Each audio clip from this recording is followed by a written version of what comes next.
Hey everybody. So this is your long overdue lecture about the kind of like an instructional presentation about your research proposal and a little bit about your presentation as well. I mentioned in the announcement a few things.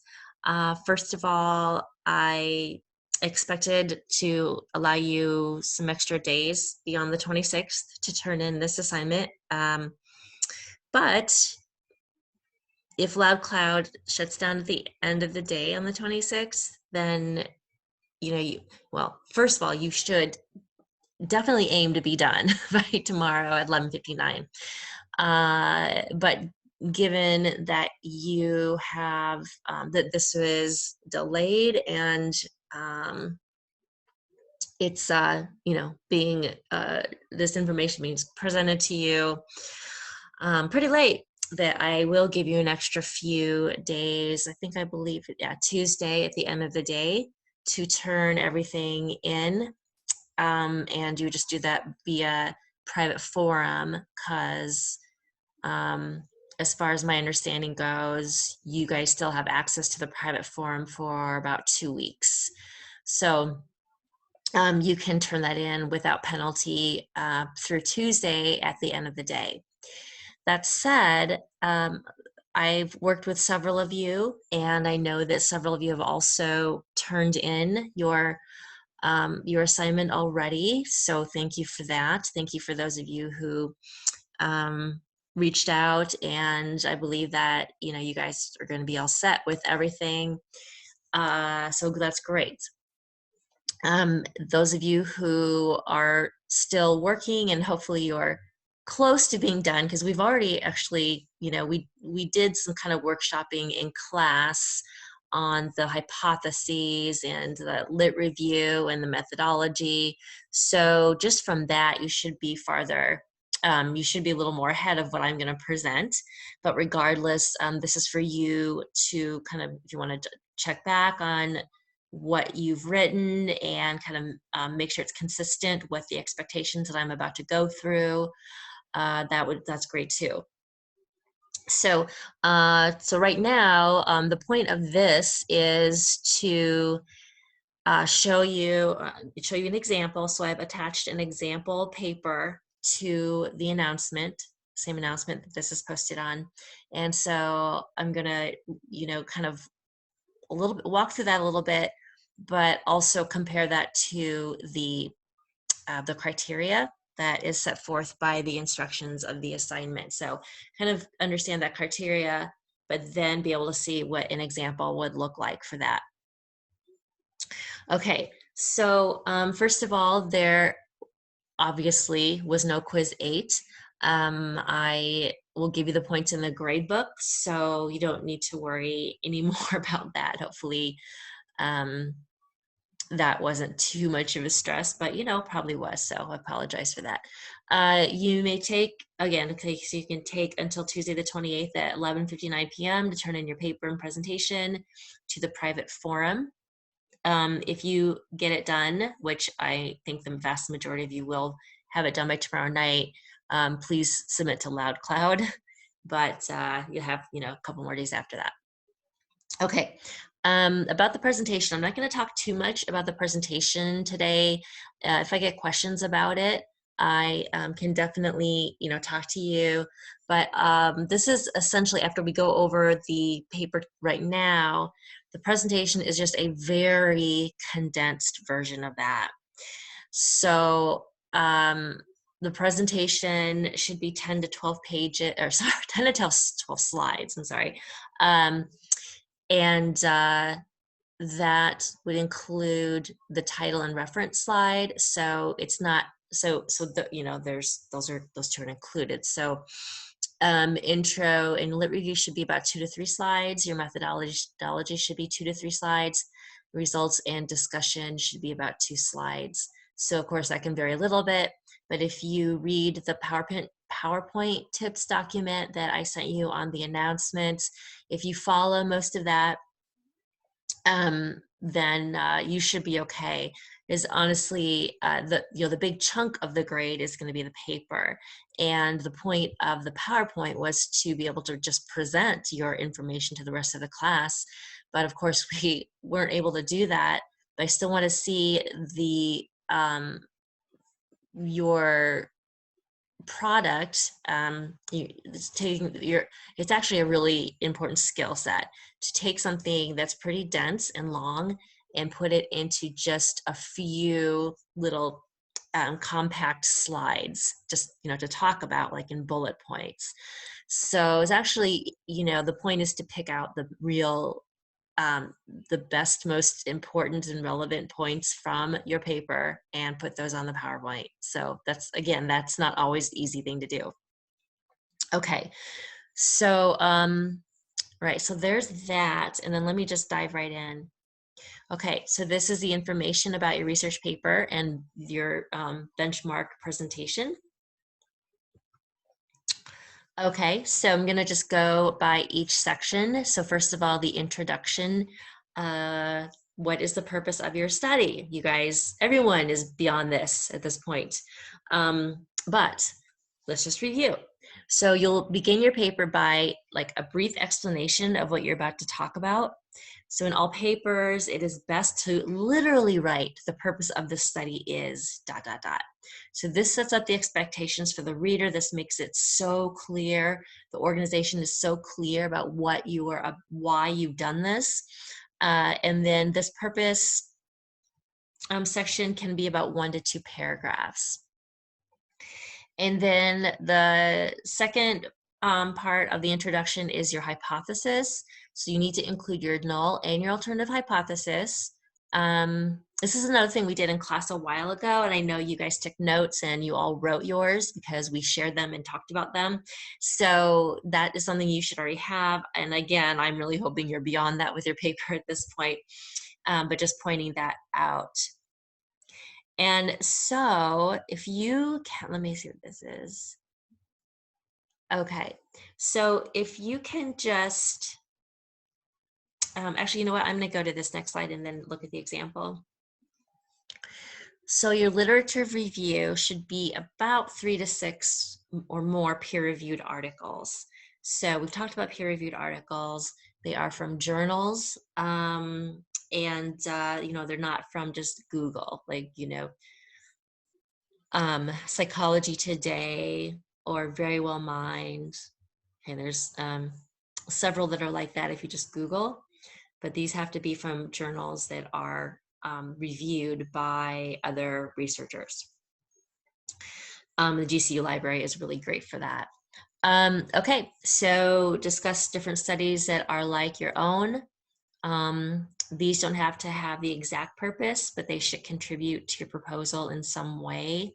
So yeah, so I'm actually going to, so let's look at the example that I've posted. Go here. Okay. So this example, so remember you do have to have an abstract, and the abstract, I think it says abstract page. It doesn't have to be a separate page. That's okay. The abstract can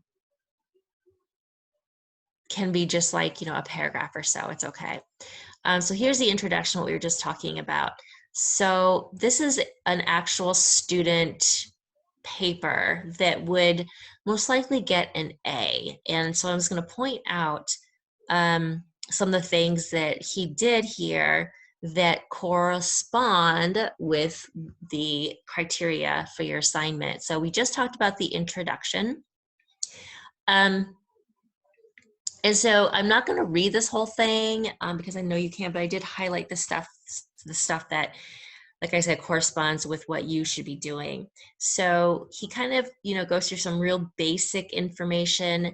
And then his last sentence is, the purpose of the study is to examine a new intervention for helping patients through self-management of depression using positive psychology and self-hypnosis. Therefore, my hypotheses are as stated. The null hypothesis, a combination of self-hypnosis and positive psychology will not reduce depression symptoms. The alternative is a combination of self-hypnosis and positive psychology will reduce depression symptoms. All right. And so the literature review, this is probably going to be the longest part, but don't make it too long. Like I said, the introduction and literature review should be about 2 or 3 pages. Sorry, two or three slides on your presentation. Okay, so just to give you kind of a frame of a framework as far as how long it should be in your paper. So you can so you can see that he pretty much just wrote out information about each of the studies he looked at. Please just read this on your own. I can point out a few things in a study by Bachman et al. In the year 2006, in parentheses, the necessary components of self-management treatment approaches are examined closely amongst depressed patients. So that would be an example of kind of an insight in-text citation, which I know you guys all know how to do. So he has just really just gone through, I think he has 5 or 6 resources here, but he just, goes through and look at, it's only, about, well, I suppose you could say like it's about a good page, maybe page and a half long. All right. So that's what the lit review essentially should look like. I really hope that this is helpful, giving you an example here. So let me just jump right back. So I write our lit review. Now, there is a rubric, as you know, that is that I will be using to grade. And so I've just divided out each section and how much the percentage of your grade it's going to be. And this is the criteria for score of excellent. So report comprehensively and analyze a selected study by evaluating the major components of the assignment with careful consideration of the research process.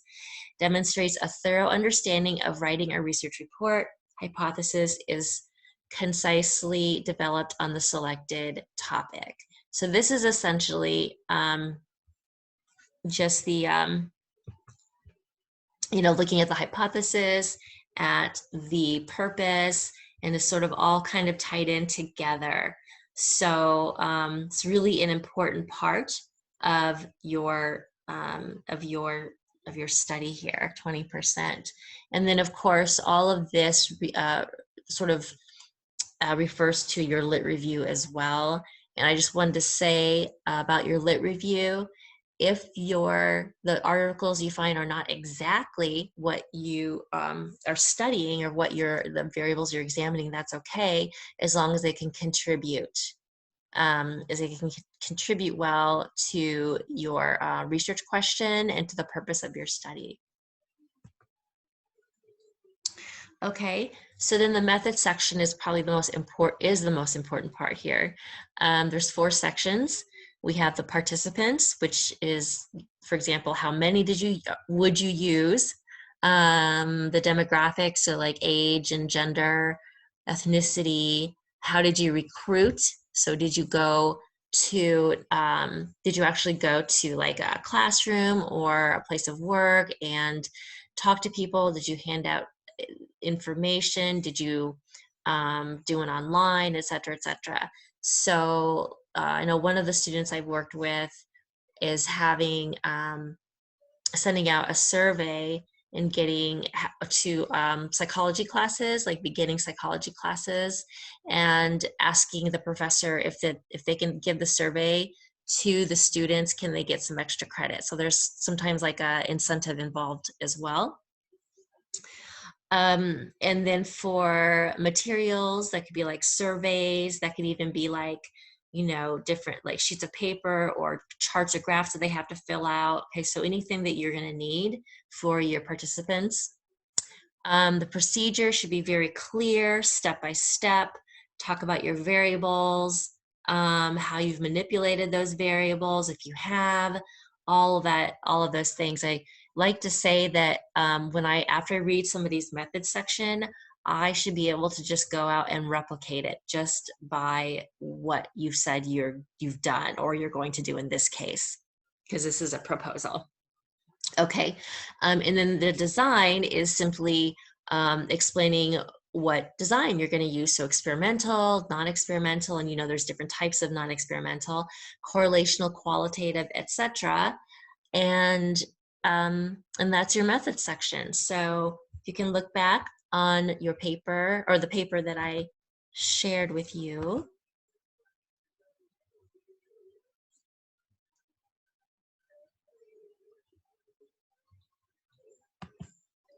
Okay. So let's go down to the method section. So you can see that for participants, this student talked about the number of students, the actual grade level, the percentages. Of course, these were all made up, but so will yours. So ethnicities and all of those things. So these are all important to him for getting demographics for the participants for the study. Materials, so in this case, he used the Beck Depression Inventory because he's measuring depression. He kind of explains what that is and gives you an example of some of the items on that inventory.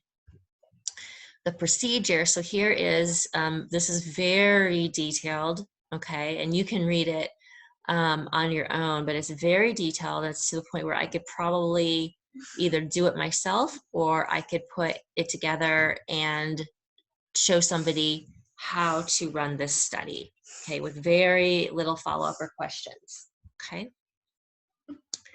And then the design is like I said, what design are you going to use? He said this was going to be quasi-experimental and experimental, so it's kind of a mix of both.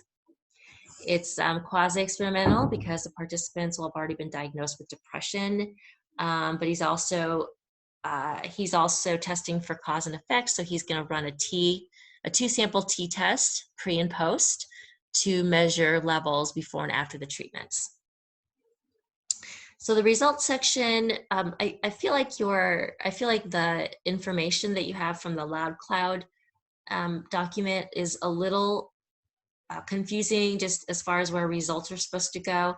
At the end of the day, it doesn't really matter. I think it says, oh, put the results in the discussion.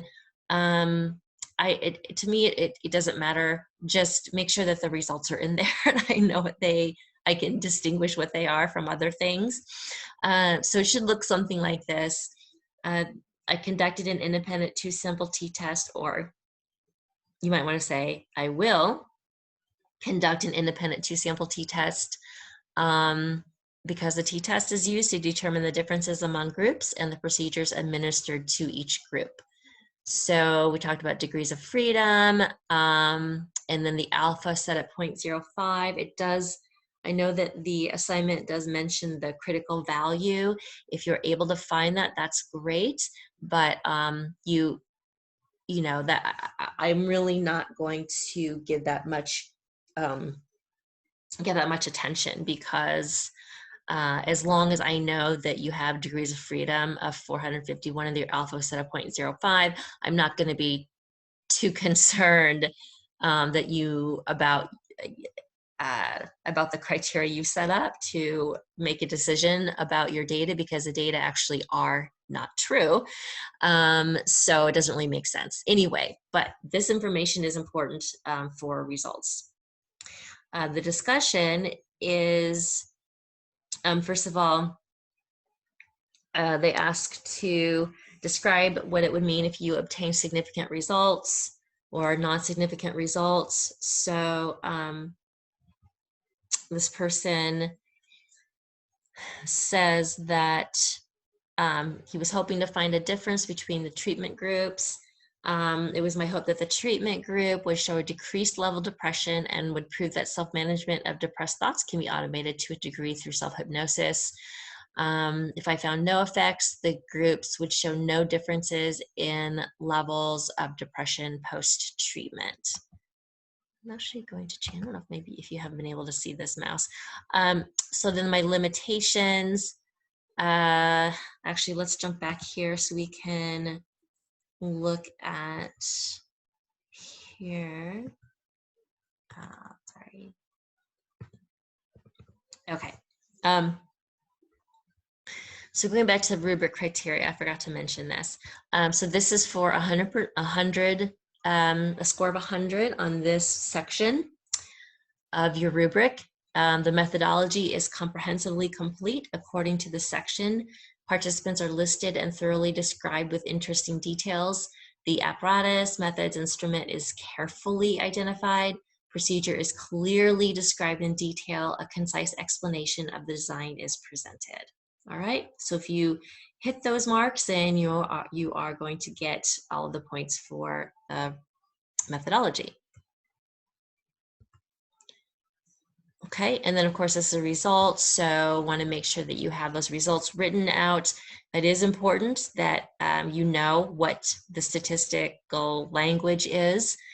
When you go into your capstone class, you'll be expected to be able to just write this out and know about degrees of freedom, know about certain test statistics and the alpha level. So the results section is comprehensively complete according to the section, statistics used, degrees of freedom, alpha level, and then critical value. Again, critical value is not so critical, but this does get you 20% of the points. So this does need to be included and done well. For the discussion, so there's 4 paragraphs. 1, what would it mean if you got significant results and if you got non-significant results? How does your study follow ethical guidelines, the limitations, and any future directions or studies? And so if we flip back to our example, let's see.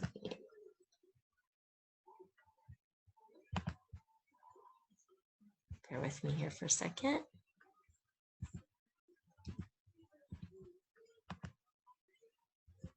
There we go. Okay, so if we can flip back here, we can see that for the discussion, we kind of talked about this already here.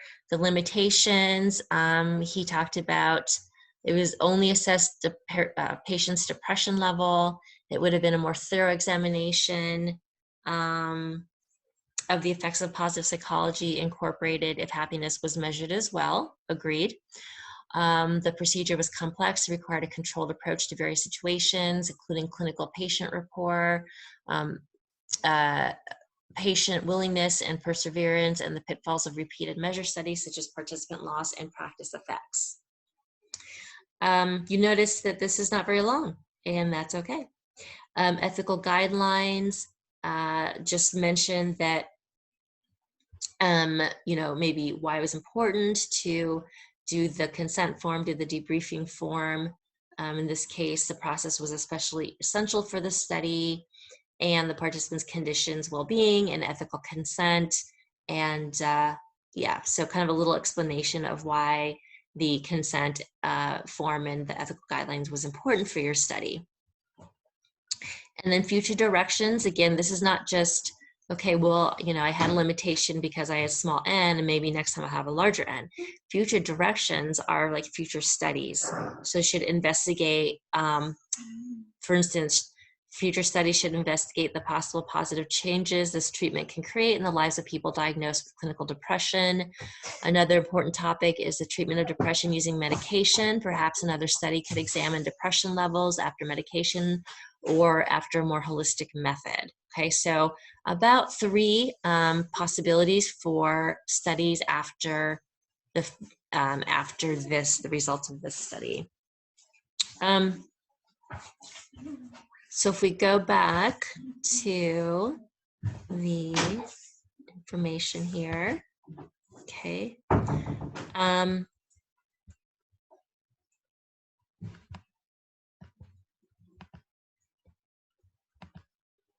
Okay, so the rubric criteria. Discussion is comprehensively complete in 4 paragraphs that include a detailed analysis of the results, ethics, limitations, and future studies. So what I just showed you is just fine. If you went into more detail, want to go into more detail, that is completely up to you. But I'm really looking for what I showed you. So if you really want to use this person's paper as a template, that's fine. Those of you who I've worked with, yours looks great already. So I really wouldn't touch it, touch yours very much. This is for everybody, but I think hopefully this will help people that are still on their way to finishing.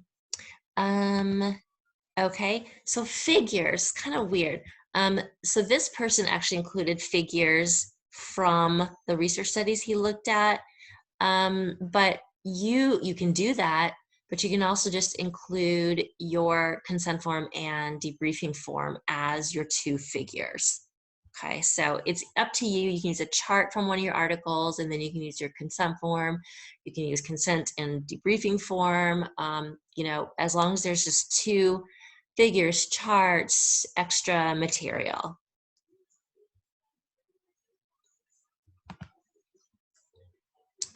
And then the thesis development and purpose. So I'm going to kind of look at an overall, get an overall look again at is your thesis or your main claim or your research purpose, is it comprehensive?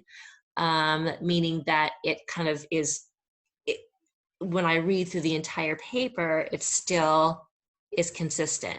Okay, so your main claim of wanting to, you know, the purpose of your study is still sort of, you know, comes through in every section. So you're still talking about that purpose when we're going through the discussion.